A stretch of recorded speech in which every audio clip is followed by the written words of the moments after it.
From a child model to being an Oscar winner, this is the story of Jennifer Connelly.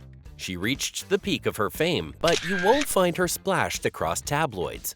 She was a sex symbol of the 90s, desired by all men, yet she was only committed to one man. So, how come Jennifer Connelly navigated Hollywood's expectations all while staying true to herself? To find out, let's go to where it all began. Born on December 12, 1970 in Cairo, New York, Jennifer Lynn Connelly was the daughter of an antiques dealer and a clothing manufacturer.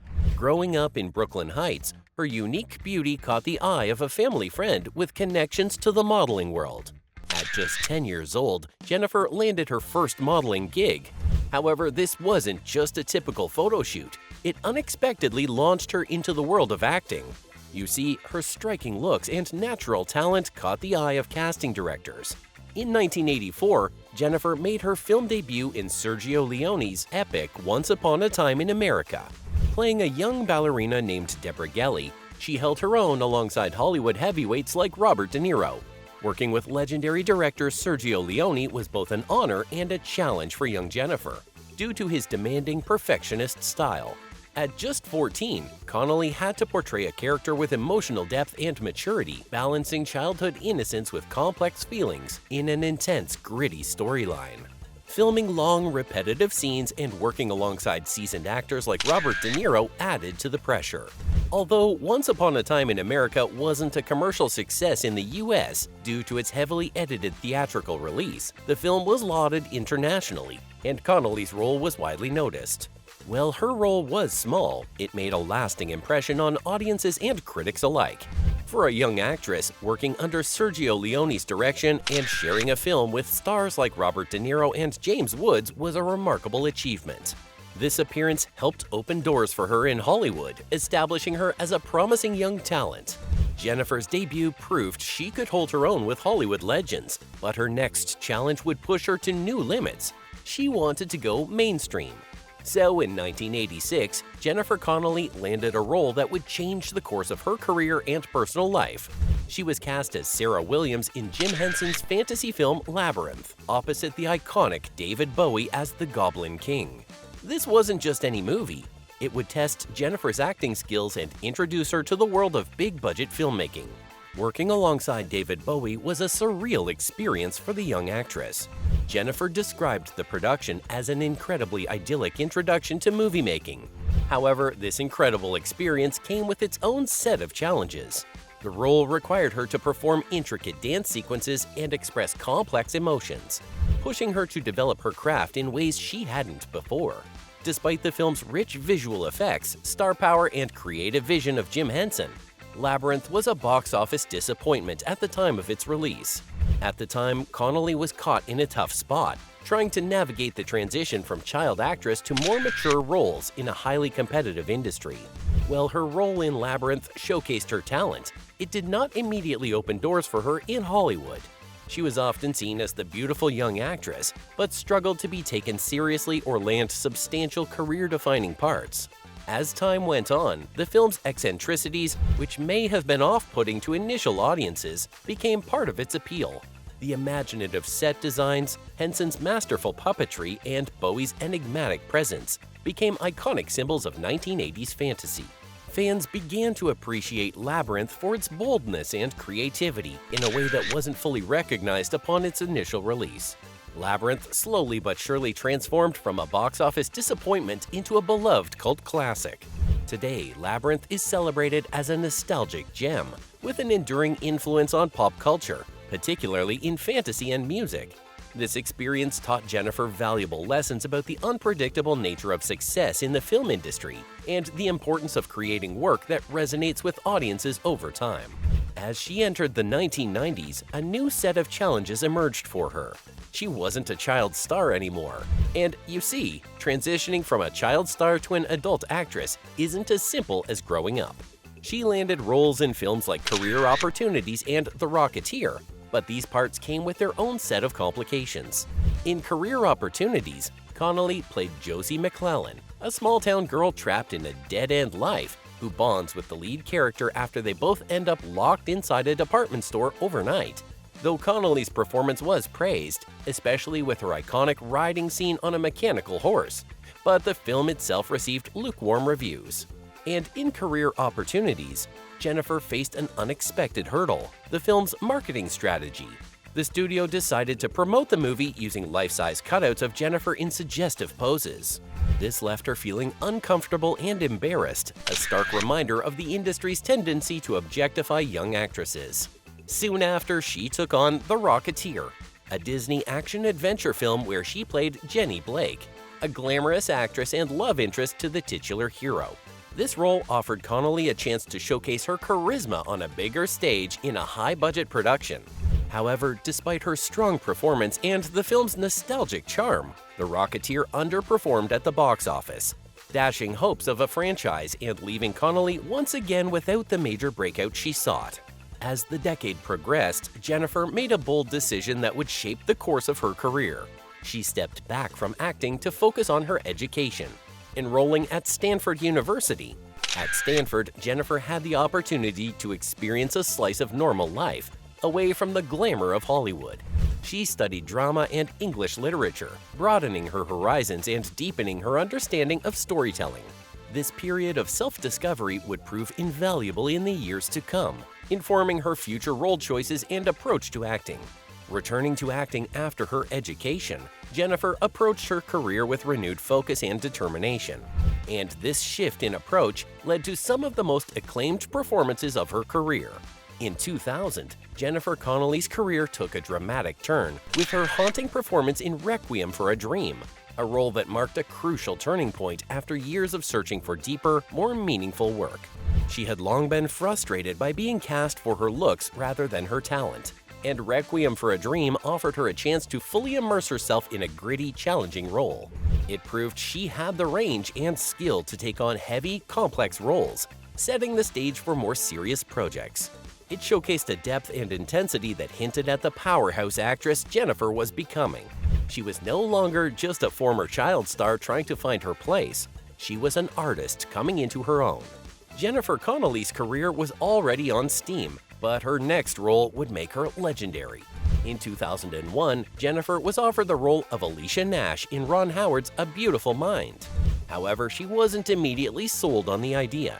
She at first rejected the role. You see, Connelly felt uncertain about the project and her ability to portray the complexities of the character. This was a pivotal moment in her career, a chance to work with Russell Crowe and Ron Howard on a high-profile project. But something held her back. What changed her mind?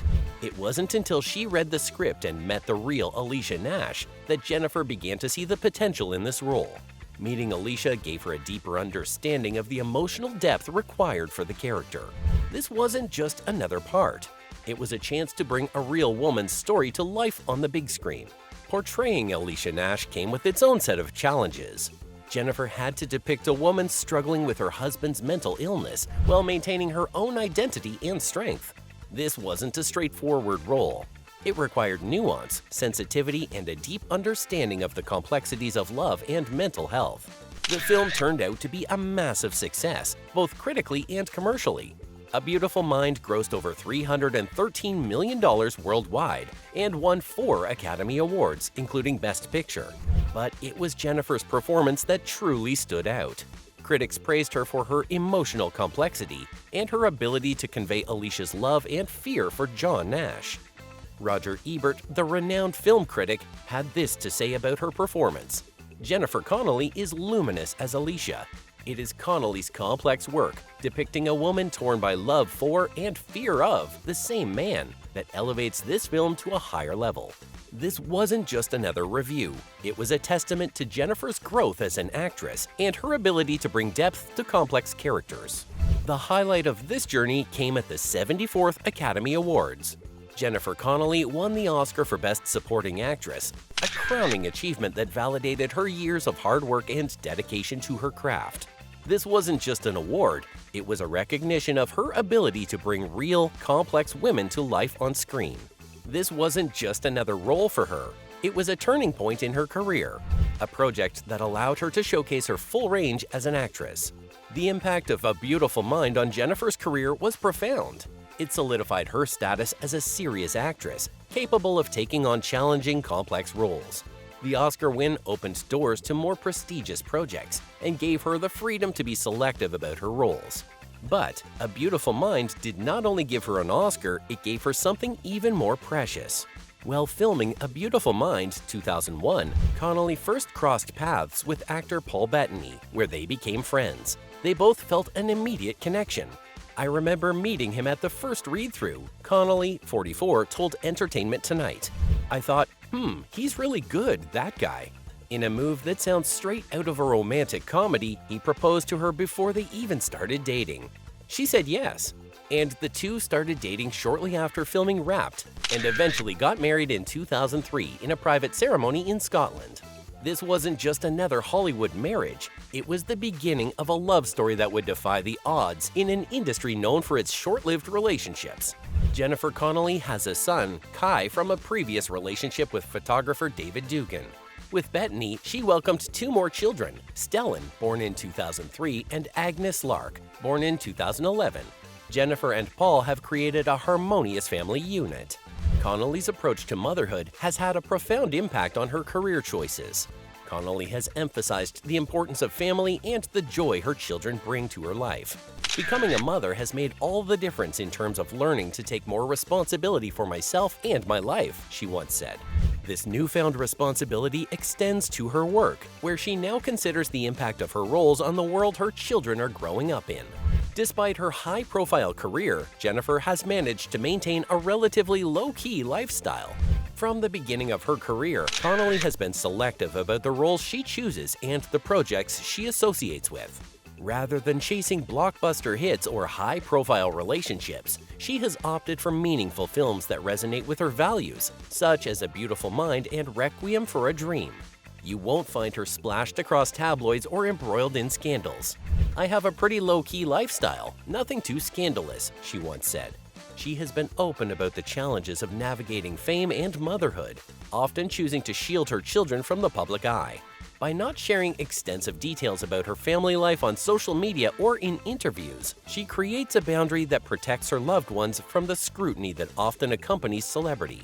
This intentional approach of maintaining a low profile has not only set her apart in Hollywood, but has also earned her respect as an actress and activist, proving that a meaningful life can thrive beyond the confines of fame. While Jennifer Connelly mastered the art of keeping her private life out of the tabloids, her next career moves were anything but low-key. In 2020, Jennifer Connelly surprised everyone by making her return to television with the post-apocalyptic series Snowpiercer.